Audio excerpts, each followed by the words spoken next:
What's up guys, Ivan here with getivan.com, and in this video we're going to be doing a comparison between IPv4 data center proxies for Bright data and also for Webshare. So we're going to look at these features on paper, and if they are competitive then we'll do a live test between the services, but if the features don't match up on paper then we'll cut it off there. So let's take a look at some of these features. So when we go to this proxy tab over on Bright Data, you can see data center proxies. Let's zoom in a little bit here. 1.6 million shared data center IPs from any geolocation. So that's a fairly large data center pool.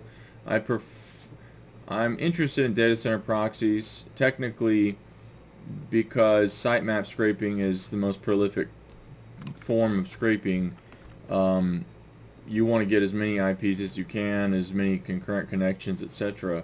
So, pardon me. A big network really helps a lot, especially if you have rotations. So a lot of IPs in there, 100% network uptime. That's pretty bold claim. Not 99.99%. Extensive interface, IPs across 3,000 subnets, so that's a pretty good number of subnets. So that's neat. So that they've got these subnets that are like access points, I guess, and they rotate through these IPs, I suppose. Multiple IP types, targeting country and city level, so that's a great feature. Let's keep going. Shared IPs, pay per usage, shared pay per IP, and then exclusive IPs. And it'd be really helpful to use typical language, shared to private to dedicated, or shared to it gets kind of confusing. Shared to really it really should just be like maybe public to shared to dedicated. Like, folks interchange those terms a little bit too liberally, so it can get kind of confusing if they don't define the terms, but it seems like they do it a little bit here. And let's see, variety of locations, not too many locations, but probably the main ones required. And let's take a look at the prices. So one thing that I think is neat is they have a pay-as-you-go model, which is, it's not as common as just a monthly subscription.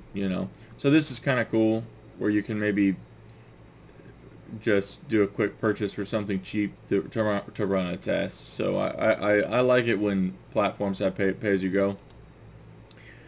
Now the monthly subscription though is just wildly out of range for what I would consider to be reasonable for data center proxies.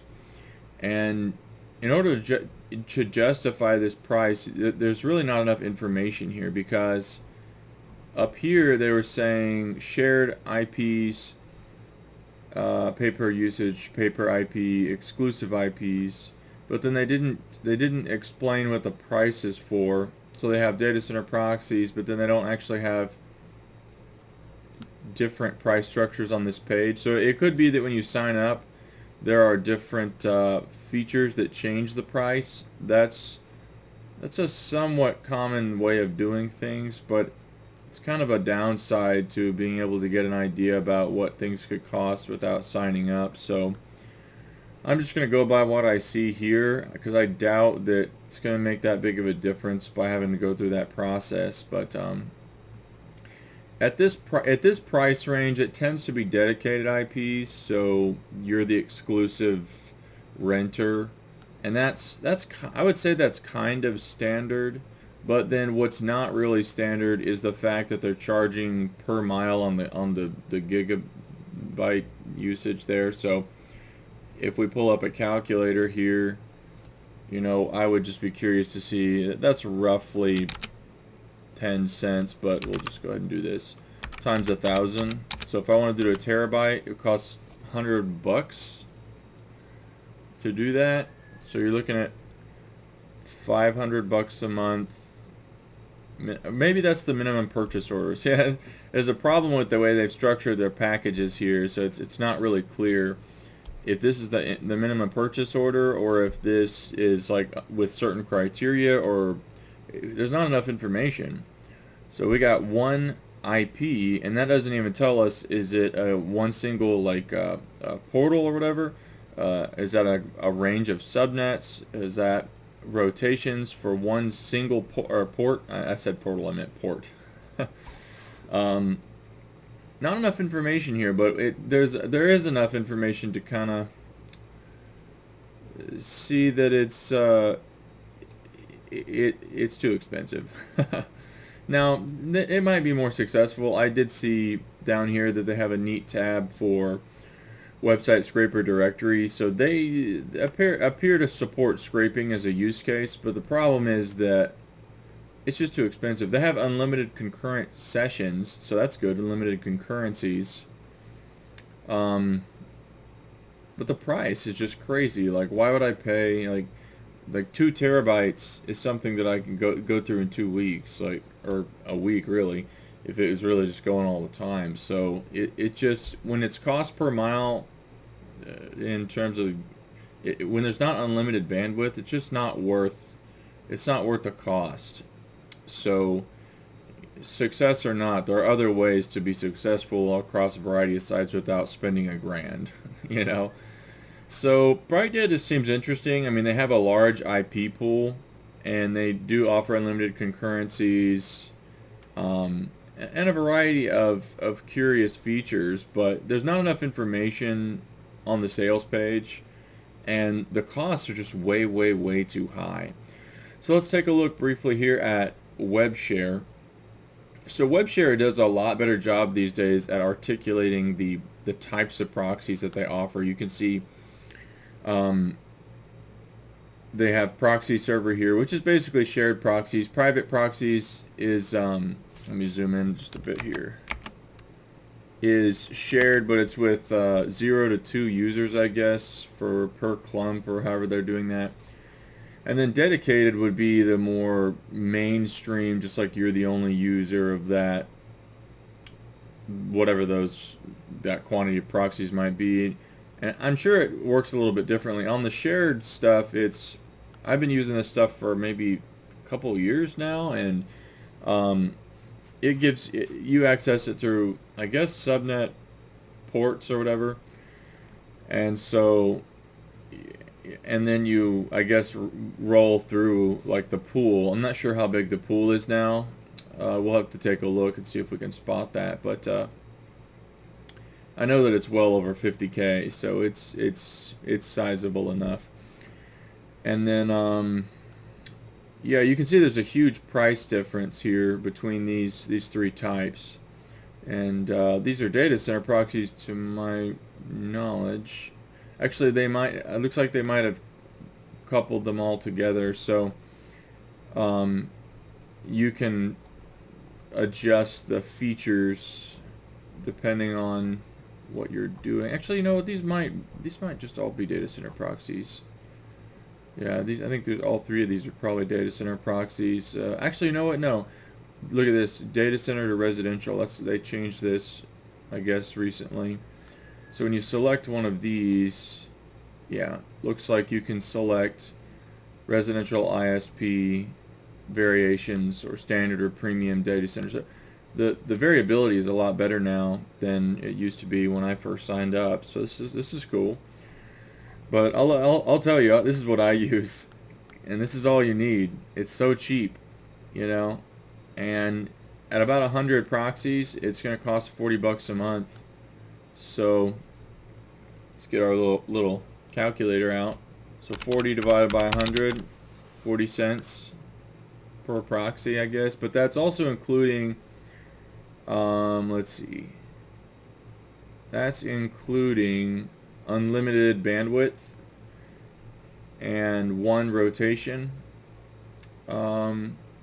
every month, and I believe it rotates from whatever the quantity is. So you have a certain number of subnets, I guess, and then whatever the quantity of proxies that you have, it'll rotate. I think it'll rotate.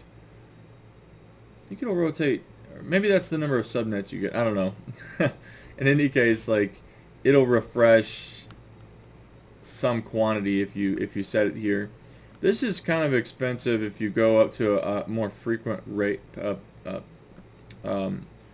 speed. So I just do it. I just have it set at once a month, and I don't think it's really necessary because the average website doesn't have scraping protections. So that's kind of the goal is in a broad sense, you're going to be getting access to most sites anyways. So especially if you can find like a sitemap, then you can scrape a ton of URLs really quickly. And then I also turn on high concurrencies. So it's not unlimited concurrencies, but you know, a large number that you can use across multiple servers. And so this is a great configuration that's pretty cost effective. You can do a lot with just 100 proxies for, you know, $40 or whatever. So that's the shared variation. And then here's private proxies, and the same configuration is, let's see, yeah, same configuration is $150 a month. So the price jumps up.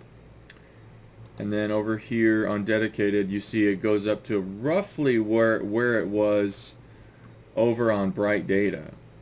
So the difference there is you're getting unlimited bandwidth, you know, and you don't, I guess it depends on how Bright Data handles the rotations, but you're looking at a really similar price. Let's look back at Bright Data. I want to see. Yeah, here you're paying for data, which is a huge expense. And it's not really clear if they rotate in the million pool or whatever, so that would be something to learn. But in any case, it's priced similarly, except that you get some features are significantly greater, like the unlimited bandwidth in particular. So overall, I mean, Webshare is more cost effective and you get better features, at least on paper, from what I can tell, compared to Bright Data. So I would still pick Webshare. Bright Data needs to do a better job. They seem to have a nice, you know, look and feel here, but they don't have enough information.